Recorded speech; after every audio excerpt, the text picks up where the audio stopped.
Hi friends, welcome to LooknView. എല്ലാവർക്കും LooknViewലോട്ട് സ്വാഗതം. This is me Riya. ഇന്ന് ഞാൻ നിങ്ങൾക്ക് മുമ്പിൽ വന്നിരിക്കുന്നത് ഒരു ക്രാഫ്റ്റുമായിട്ടാണ്. ഒരുപാട് നാളായി ക്രാഫ്റ്റ് ചെയ്തിട്ട് ഇത് വളരെ ഈസി ആയിട്ടുള്ള ഒരു പേപ്പർ ക്രാഫ്റ്റ് ആണ്. നമുക്ക് ഇതിന് എന്തെല്ലാം സാധനങ്ങൾ വേണം എന്ന് നോക്കാം. ഫ്ലവർ ഉണ്ടാക്കുന്നതിന് വേണ്ടിയിട്ട് നമുക്ക് കട്ടിയുള്ള കളേർഡ് ആയിട്ടുള്ള പേപ്പേഴ്സ് വേണം. ഇത് മാർക്കറ്റിൽ അവൈലബിൾ ആണ്. ഇതിന് ഒരു പീസിന് 20 rupees ആണ് വില വരുന്നത്. പിന്നെ നമുക്ക് ചെമ്പുകമ്പി വേണം. പിന്നെ ഗ്രീൻ കളറിലുള്ള ടേപ്പ് വേണം. പിന്നെ ഫ്ലവറിന്റെ ഉള്ളിൽ വെക്കാൻ വേണ്ടിയിട്ട് ബീഡ്സ് വേണം. പിന്നെ ഏതെങ്കിലും ഒരു കളറിലുള്ള പ്ലാസ്റ്റിക് കവർ വേണം. ഞാനിവിടെ ചോക്ലേറ്റിന്റെ പ്ലെയിൻ ആയിട്ടുള്ള കവറാണ് എടുത്തിരിക്കുന്നത്. പിന്നെ നമുക്ക് സ്കെയിൽ വേണം, പെൻ വേണം, ത്രെഡ് വേണം, ഗ്ലൂ വേണം, സിസേഴ്സ് വേണം, പിന്നെ ഒരു സ്ട്രോ വേണം. ഇത്രയാണ് നമുക്ക് ആവശ്യമുള്ള കാര്യങ്ങൾ. നമുക്ക് ആദ്യം 1.5 ഇഞ്ച് നീളവും 1.5 ഇഞ്ച് വീതിയുമുള്ള സ്ക്വയർ ഷേപ്പിലുള്ള പേപ്പേഴ്സ് കട്ട് ചെയ്തെടുക്കാം. അതിനുവേണ്ടി നമുക്ക് ആദ്യം ഇത് മാർക്ക് ചെയ്യാം. അതിനുശേഷം നമുക്ക് ഓരോന്നായിട്ട് കട്ട് ചെയ്തെടുക്കാം. ഇപ്പൊ നമ്മൾ പേപ്പേഴ്സ് കട്ട് ചെയ്തെടുത്തിട്ടുണ്ട്. ഇനി നമുക്ക് പെറ്റൽസ് ഓരോന്നായിട്ട് ഉണ്ടാക്കിയെടുക്കാം. അതിന് വേണ്ടിയിട്ട് ഏതെങ്കിലും ഒരു ഷേപ്പുള്ള പേപ്പർ എടുത്ത് നമ്മൾ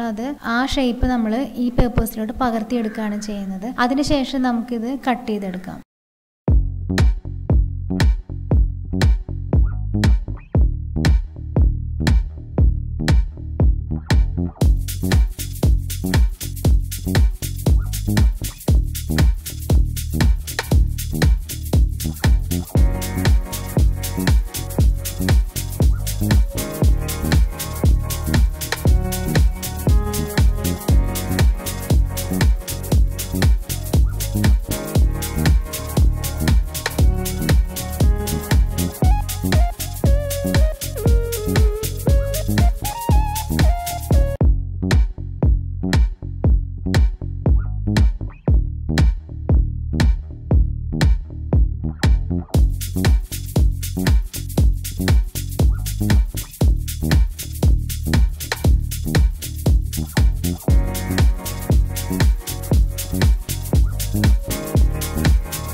അടുത്തതായി നമുക്ക് ഒരു ടിഷ്യൂ പേപ്പർ എടുക്കാം. അതിൻ്റെ ഒരു പീസ് എടുത്തതിന് ശേഷം നമുക്കത് ഒന്ന് ചെറുതായി ബോൾ പോലെയാക്കാം.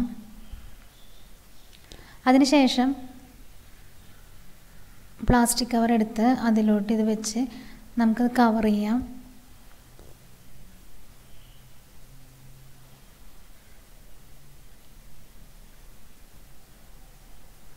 അതിനുശേഷം നമുക്കത് കട്ട് ചെയ്ത് കളയാം. ബാക്കി വരുന്ന ഭാഗം കട്ട് ചെയ്ത് കളയാം. ഇനി നമുക്ക് ചെമ്പുകമ്പിയുടെ ഒരറ്റം അതിൻ്റെ ഉള്ളിലോട്ട് വെച്ചതിന് ശേഷം നന്നായി ഒന്ന് ചുരുട്ടാം. അതിനുശേഷം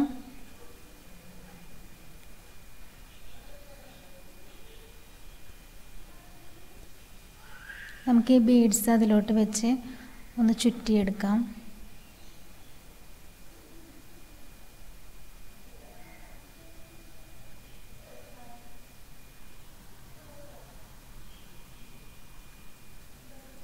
ഇനി നമുക്ക് ഇതെല്ലാം കൂടി ടൈറ്റായിട്ട് നൂലുകൊണ്ട് നന്നായി ചുറ്റി കെട്ടി കൊടുക്കാം.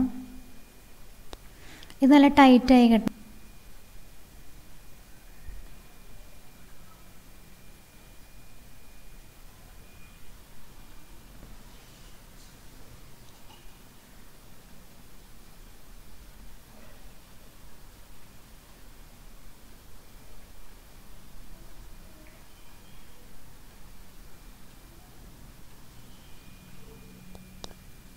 ഇനി നമുക്ക് ഓരോ പെറ്റൽസ് നമ്മൾ തയ്യാറാക്കി വെച്ചിട്ടുള്ള ഓരോ പെറ്റൽസിൽ നമുക്ക് ഗ്ലൂ അപ്ലൈ ചെയ്യാം.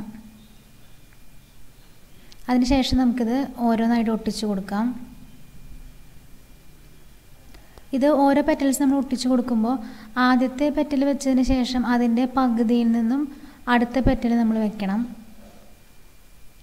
എങ്കിൽ മാത്രമേ നമുക്ക് കറക്റ്റ് ആ സർക്കിൾ പൂർത്തീകരിക്കാൻ പറ്റുള്ളൂ.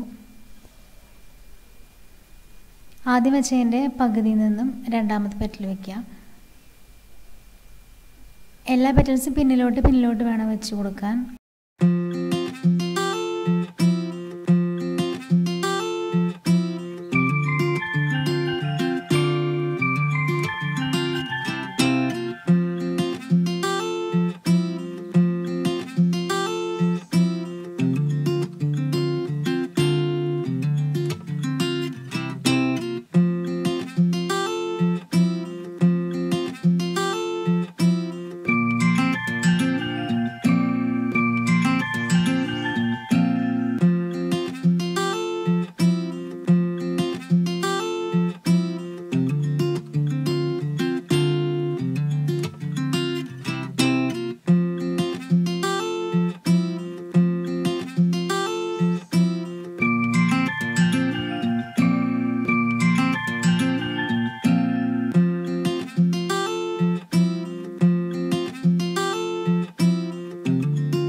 you.